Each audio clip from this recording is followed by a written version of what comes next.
Então, gente, é muito bom estar aqui com vocês de novo, agora no evento, né, realizado por essa disciplina que a Rejane propôs e que para a gente é muito importante, principalmente porque ela é um produto e a gente sabe que produtos são os objetos de desejo do mestrado profissional, e isso mostra, por exemplo, para quem é de fora das cidades do estado do Rio de Janeiro, para quem é candidato avulso do curso, que evento é um produto e que nós podemos sugerir a realização de 2, 3 eventos e desses eventos, avaliar esses eventos e avaliar a mudança de conduta do professor lá na cidade, porque não adianta a gente fazer formação e não haver mudança. Aprendizagem significa mudar, mudança. E a gente, nesse esforço, seja pelo conceito antigo de ensino, seja pelo conceito mais antigo ainda de instrução, seja pelo conceito de transposição de conteúdo, todos nós estamos interessados que o público-alvo tenha conhecimento, tome consciência dos níveis de inclusão que as pessoas, público-alvo da educação especial, demandam. E que todos nós sejamos protagonistas desse processo de construção de uma nova sociedade, né? A sociedade brasileira, ela só tem 500 anos. A sociedade europeia tem mais de 2.000 anos. A sociedade judaica, a sociedade chinesa, tem mais de 5.000 anos. Olha a responsabilidade civilizatória que significa isso, não é? Produzir exclusão ou ser alvo de exclusão em sociedades com mais de 5.000 anos. Nós tendo só 500 anos, nós somos adolescentes. Estamos começando a adolescência. E aí, nesse início de adolescência, a gente já tem condições, já tem consciência, já tem massa crítica, já tem capital cultural, a gente já tem várias mudanças em nós mesmos e nós podemos agora dialogar com os nossos pares, sabendo que as barreiras são infinitas. Não está dado, e aí eu vou começar já essa conversa com vocês, que está intitulada como conferência, Legislação, Opção Metodológica para a Construção das Políticas de Inclusão, justificando. E aí eu vou justificar, mas eu não pretendo justificar colocando panos quentes no governo federal, no atual e nos passados. Eu vou justificar para a gente entender o nosso movimento social, porque nós somos membros do movimento social.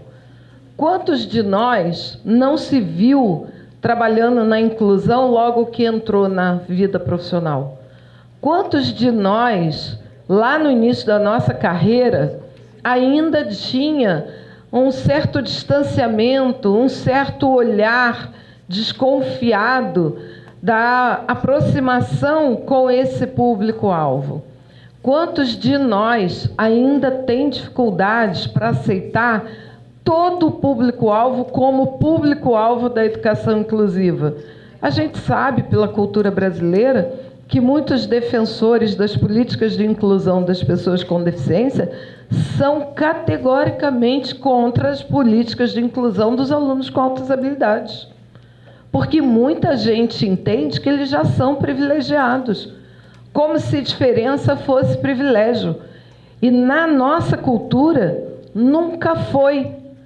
Porque o primeiro nome notável que nós temos conhecimento, que se destacou na sociedade, foi condenado a morrer tomando cicuta, que foi o Sócrates.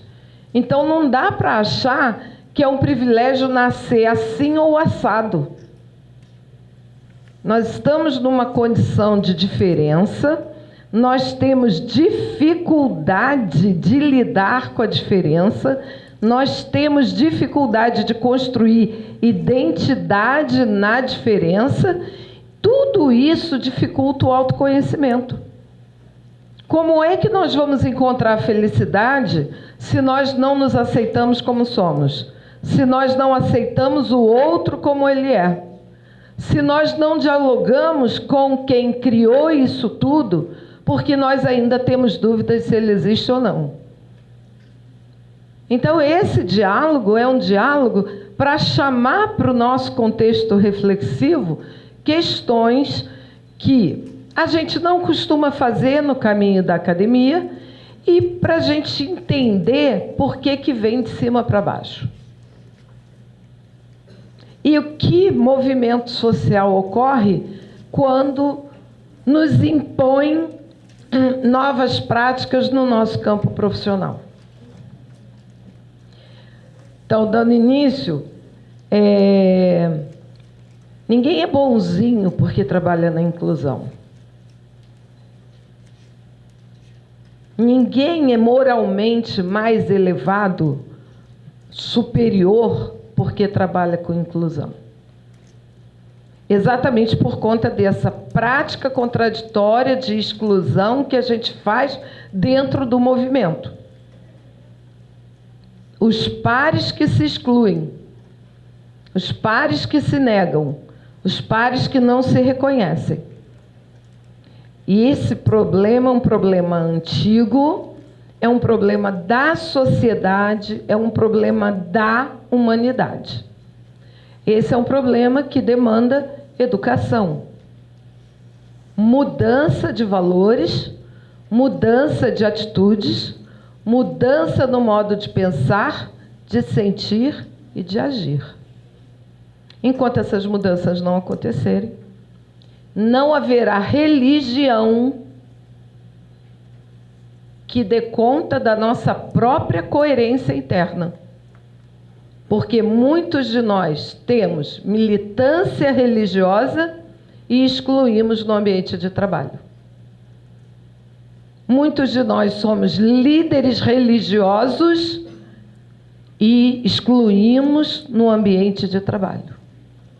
Então, essa coerência interna, ela é necessária. Tiago, que alegria ver você. Nossa, desculpa, gente, interromper, mas é uma alegria muito grande ver o Tiago Lacerda aqui. O nosso Tiago Lacerda da UF. É o da UF. Então, a gente tem que ter essa busca reflexiva profunda. Em que lugares eu ocupo na sociedade, que papéis eu desempenho na sociedade e qual a coerência que eu mantenho nesses papéis, para que a minha saúde mental seja preservada. Daqui a pouco a gente começa a abrir quadros psicóticos, não sabe por quê. Comportamentos esquisitos, não sabe por quê. É alvo de exclusão dentro do grupo social, não sabe por quê. Mas é por causa dessa questão básica de coerência inicial. Como é que a gente se posiciona nos meios aonde a gente convive e circula, se a gente não tem coerência entre o que a gente fala e diz? Bom, educação especial não está dado na natureza. Educação especial é o que a gente chama na psicologia um construto que é criado para a gente dar conta de determinados conceitos, e nesse caso a educação especial é um lugar pedagógico multidisciplinar. Historicamente falando, psicólogos, fonoaudiólogos, professores de diferentes áreas do conhecimento, educação física, por exemplo, fisioterapeutas, advogados, foram categorias que constituíram o primeiro grupo de trabalhadores públicos federais, se desdobrando para os estados e os municípios, constituindo a coordenação de educação especial designada por lei. Se ela não está dada na natureza, alguém criou. Se alguém cria no âmbito federal, estadual e municipal a serviço de governos, só tem um modo de criar esses serviços. É por intermédio de decreto, resolução, ato normativo, legislação. Lei, legislação. Se não houver esse instrumento, não há como executar, porque fica à mercê do voluntariado. E em educação institucional é difícil trabalhar com o voluntariado. Existe programa de superdotados que trabalha com parceria com o Lions e tem um grande grupo de parceiros voluntários numa cidadezinha pequenininha chamada Lavras, no interior de Minas Gerais. Se a gente pensar no grande Brasil, nós já sabemos de como surgiu o movimento do terceiro setor e como o movimento do terceiro setor hoje é caro, porque as pessoas que trabalham no terceiro setor são remuneradas e são bem remuneradas para trabalharem no terceiro setor. Em seguida, nós temos ao lado educação inclusiva, educação especial e inclusiva. É aditivo, estão convivendo juntos. A nossa legislação geral, capitaneada pela Constituição brasileira, ela oferece condições para que a gente realize educação especial e inclusiva. Mas esse não é o projeto do atual governo federal. Porque o governo federal, ele pretende acabar, extinguir com a educação especial, porque a leitura teórico-metodológica que eles fazem é uma leitura teórico-metodológica de superação de um modelo neoliberal. No final da minha fala, eu trago isso na avaliação dos 10 anos de Secretaria de Educação Especial da secretária Cláudia Dutra. Vou mostrar isso para vocês. Vou tentar mostrar para vocês o caminho percorrido e o equívoco que há nessa interpretação. E a primeira justificativa, ela não é muito complexa, não. Ah, sim, eu ainda tinha que falar disso. Que a educação especial é um modelo calcado na adaptação.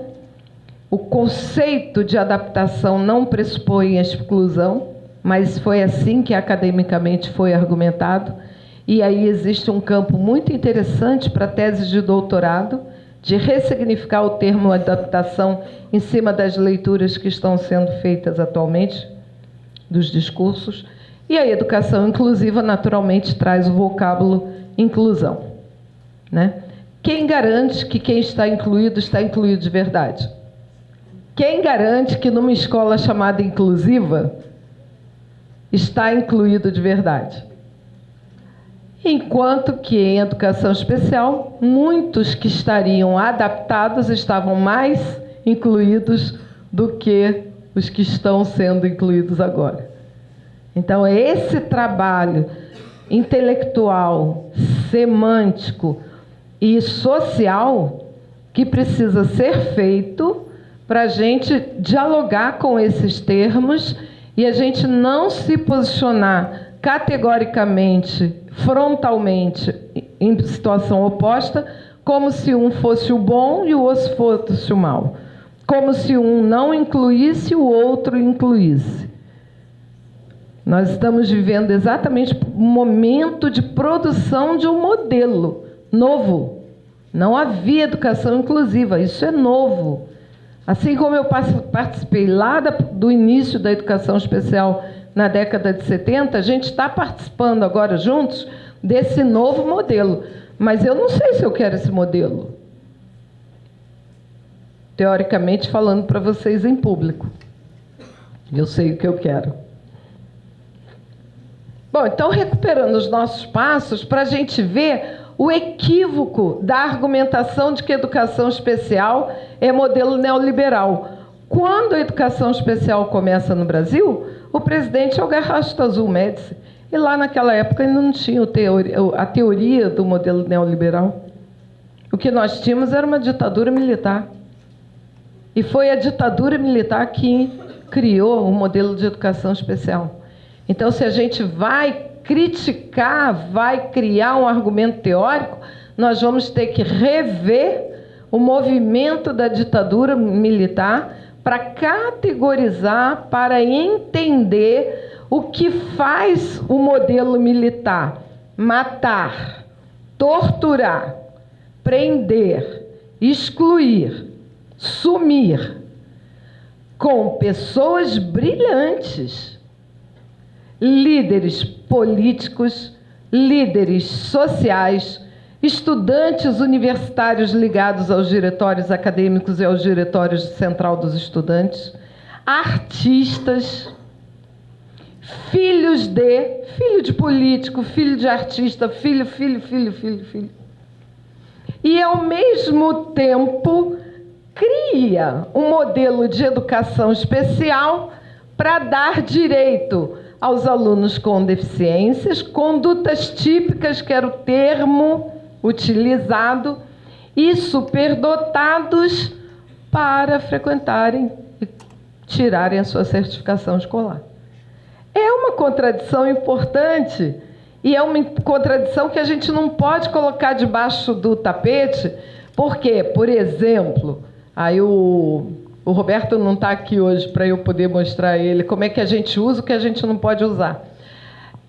Para a gente poder entender, por exemplo, através do Jung, o inconsciente coletivo que a gente traz das práticas anteriores que nos torturaram. Eu poderia estar falando isso via Adorno ou via Freud, mas eu prefiro o Jung, porque o Jung tem uma leitura mais espiritualizada da humanidade do ser humano. E o inconsciente coletivo é aquele conceito que mostra a gente que em lugares diferentes surgem coisas e ideias comuns. E essa é uma ideia comum do Sócrates, que foi exterminado lá, via cicuta, por conta da diferença de pensamento, e os discursos dele durante a prisão são o controle do pensamento dele. E a educação especial, será que não seria uma forma de controle dos diferentes? E aí a gente teria que estudar mais para entender o que faz com uma mão prender e com a outra mão atender. Então, é a criação do Centro Nacional de Educação Especial em 1973, e é claro que foi por decreto, isso não foi uma ação de caridade, de fraternidade, de solidariedade, ninguém é bonzinho fazendo essas coisas. Bom, em 86 o Senesp mudou. Ele primeiro mudou para Brasília, mudou de nome, ele foi transferido, né? E lá no governo Sarney houve essa transferência por decreto, porque ele estava instalado aqui do lado do Instituto Benjamin Constant, funcionando normalmente, funcionários públicos federais trabalhando sem dificuldade nenhuma. E na medida em que o Senesp é criado, é transformado, muda de nome, muda de cidade, o movimento social se desestabiliza.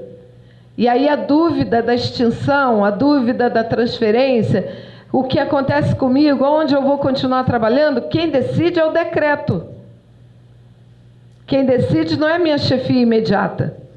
Quem decide muitas vezes não sou nem eu, porque eu estou aqui sendo alvo de um decreto que mudou o órgão onde eu trabalhava. Isso aconteceu com o Mobral, isso aconteceu com o Instituto Brasileiro do Açúcar e do Álcool, isso aconteceu com o Projeto Radan, isso aconteceu com uma série de instituições brasileiras, e os funcionários públicos federais ficaram na mesma situação.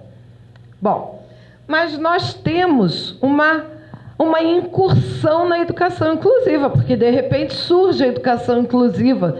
E de onde ela surge? A nossa vida aqui no Brasil é uma vida que segue do fim do governo militar, do fim da ditadura, e entra o Estado democrático num processo de construção direta já, constituinte, Constituição Nova em 88, a primeira eleição direta O presidente que não tomou posse, foi eleito e não tomou posse. Ou seja, a nossa vida aqui sempre foi uma vida muito rica e atribulada, não é? Nós não tínhamos tempo, por exemplo, e se a gente for lá buscar, nós vamos encontrar ensaios raríssimos preocupados com a questão do negro. Nomeadamente, a questão da exclusão do negro. A gente tem textos históricos, acadêmicos dessa época que estão discutindo o processo de emancipação política do Brasil. Isso é importante para a gente, mas os países envolvidos que já alcançaram níveis de qualidade de vida mais elevados, eles começam a discutir outras questões. E aí, lá na década de 60, a gente tem, historicamente falando, os movimentos dos negros americanos lutando pelo direito de ir à escola do branco. Lutando pelo direito de uma escola de qualidade, porque a escola do branco tinha qualidade e a escola do negro não tinha qualidade. A universidade do branco tinha qualidade e o negro nem sempre conseguia sua vaga, porque não existia universidade para negros. E para conseguir a vaga era uma luta, teve gente morta, Martin Luther King foi morto. Ou seja, foi um movimento de conquista, mas foi um movimento de vida e morte. Na Europa, o país que eu destaco é a Espanha, porque o movimento da educação inclusiva na Espanha já é um movimento ligado às pessoas com deficiência. Porque a Espanha tem um modelo escolar que não cabe pessoas com deficiência. Porque a escola não os atende. Eles estão numa instituição especializada e eles não avançam na questão intelectual. A gente não vê essa discussão nos Estados Unidos, nessa época. Porque nos Estados Unidos, os deficientes intelectuais iam para a instituição e raros eram os que discutiam se o lugar da pessoa com deficiência intelectual era na instituição ou na escola.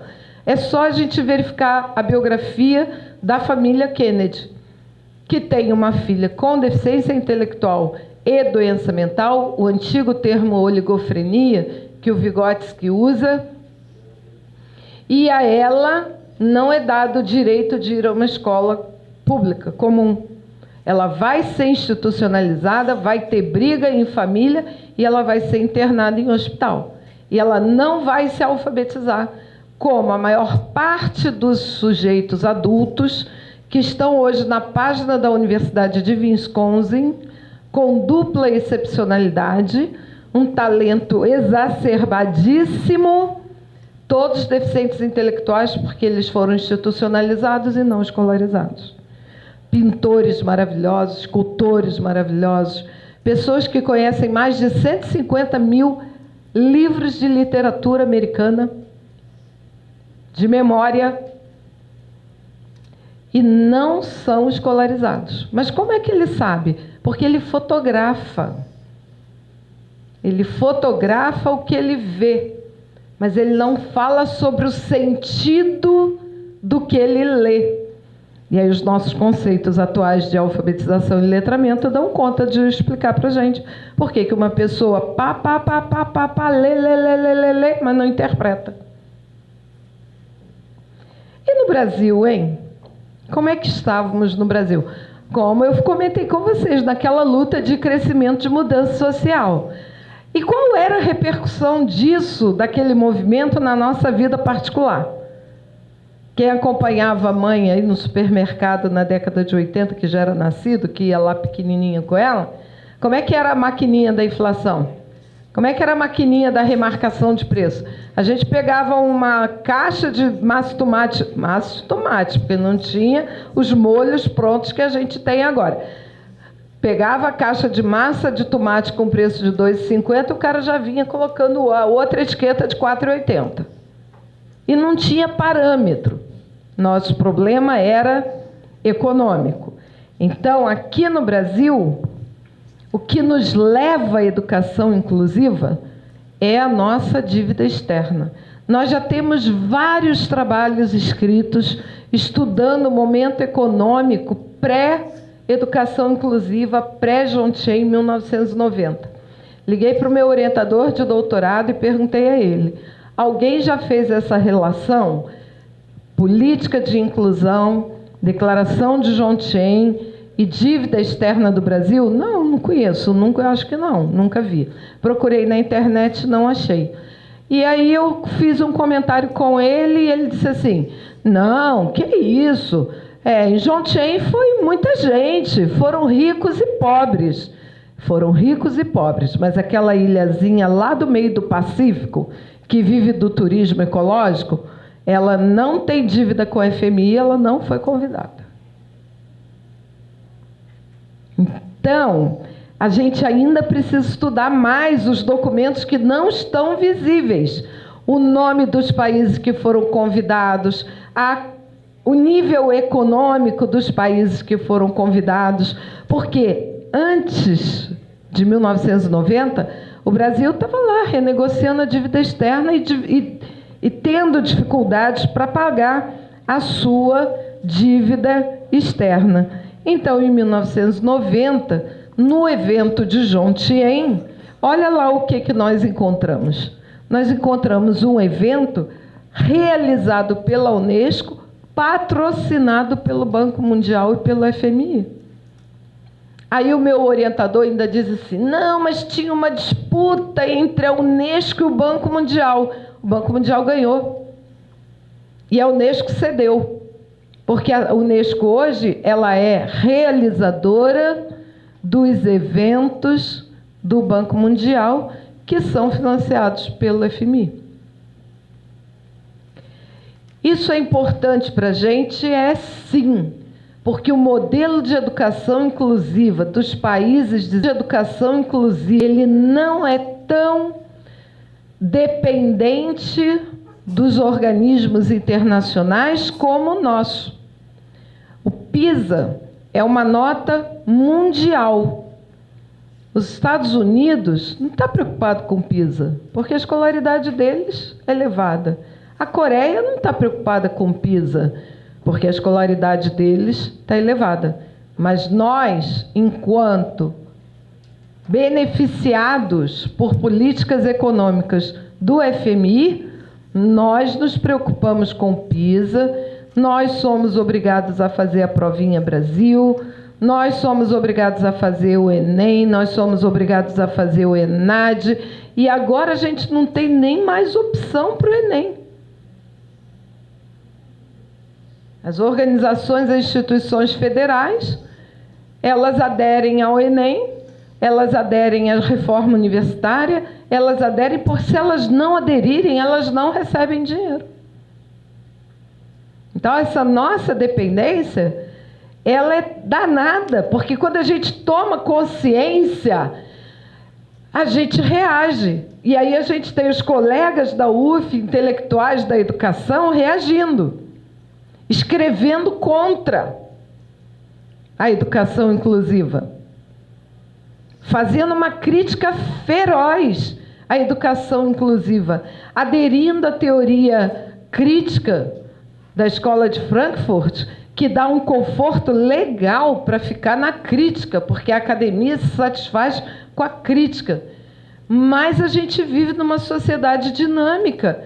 Nós temos o público-alvo que demanda. Nós temos aqui as pessoas surdas querendo avançar na sua escolaridade, e se elas não tiverem tudo que a política pública criou até agora por lei e nem assim executada, eles não teriam direito de estar aqui, porque seria considerado um absurdo.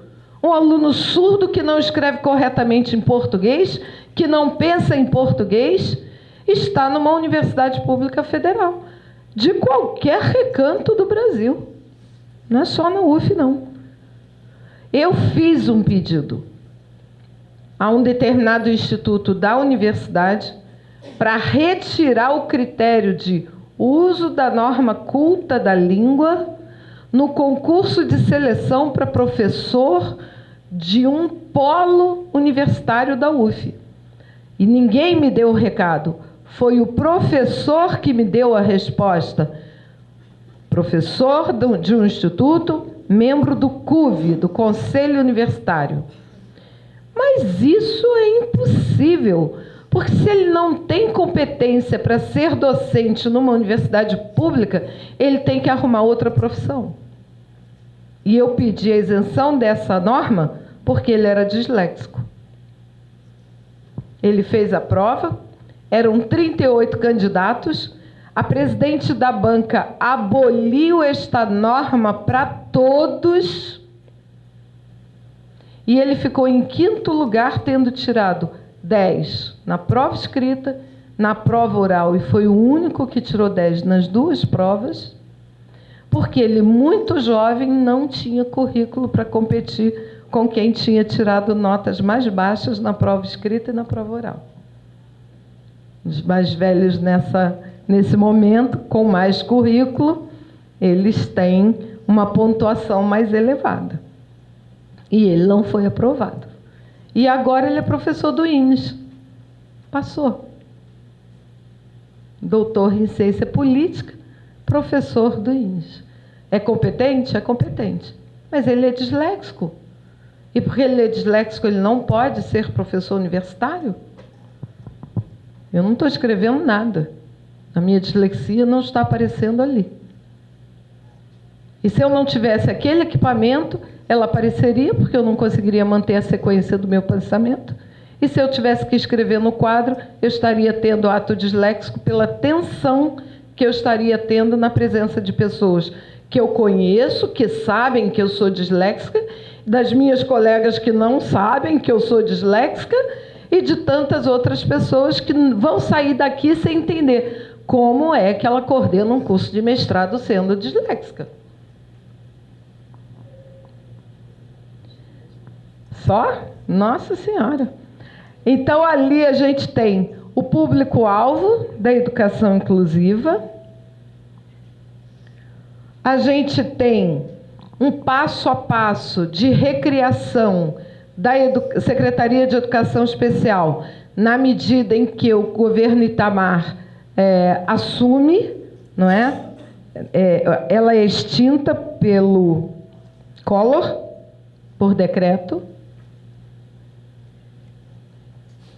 Ela é desativada por causa da declaração de João Tchen, que já preconiza que todos devem ir para a escola regular. E, com o governo Itamar, o impeachment do Collor, a gente tem, então, a recriação da educação especial mais recente, a que a gente conhece mais recentemente, que vem diretamente do Ministério da Educação. Nós já temos agora, esse texto é de 2011, uma argumentação muito legalzinha do ponto de vista acadêmico, né, dos nossos textos acadêmicos, porque a educação especial tinha orientação dos documentos norteadores. Olha lá como é que era feita a política. São os documentos legais que dizem o caminho da política pública.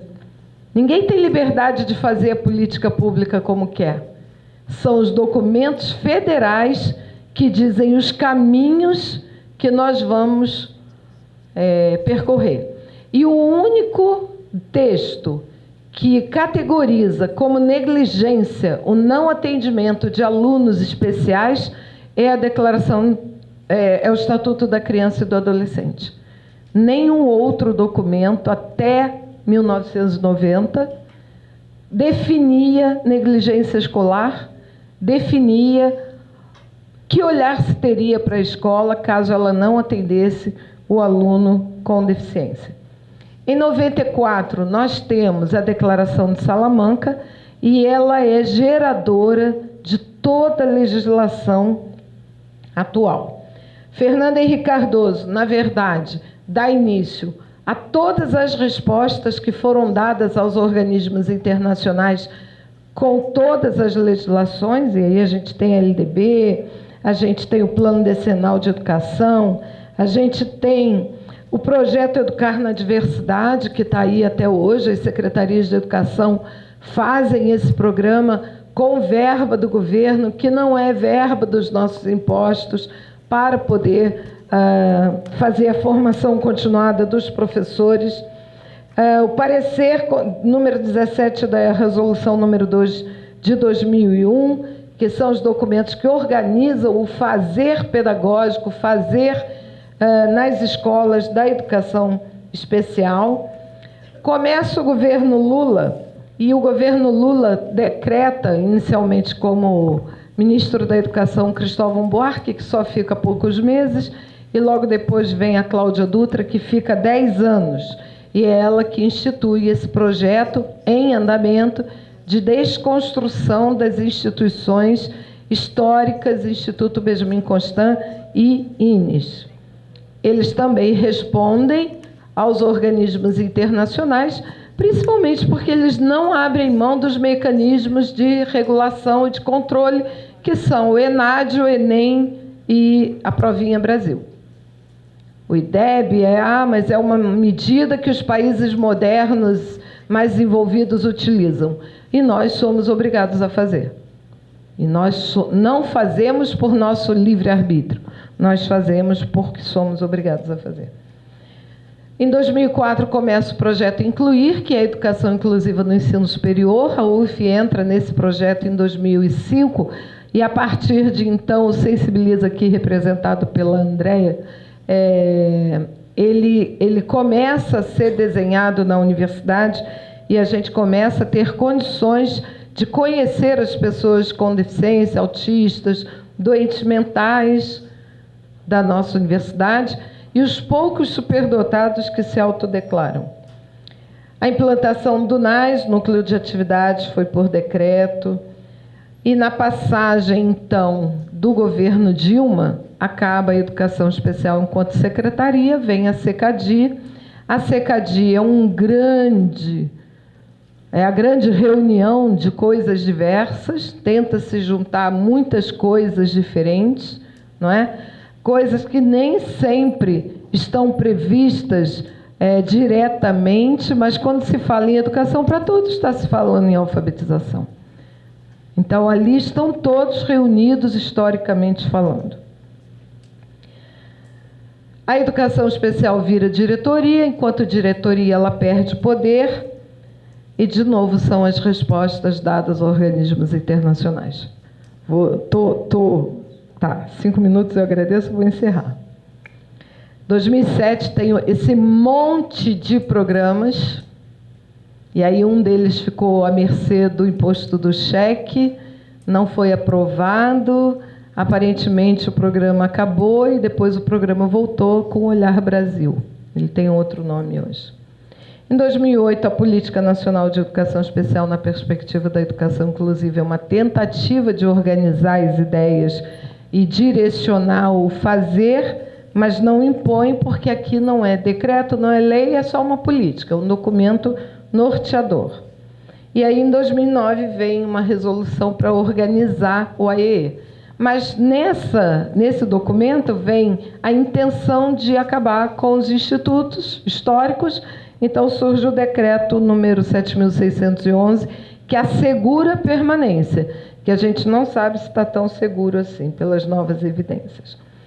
Há uma conferência nacional da pessoa com deficiência que cria um programa chamado Viver Sem Limite. Eu só vou mostrar a vocês o tamanho da encrenca. 1, 2... não, está aqui, 1 está aqui. 1, 2, 3, 4. São 4 eixos com um monte de programas. Tira dinheiro daqui, põe para lá, tira de cá, põe para lá.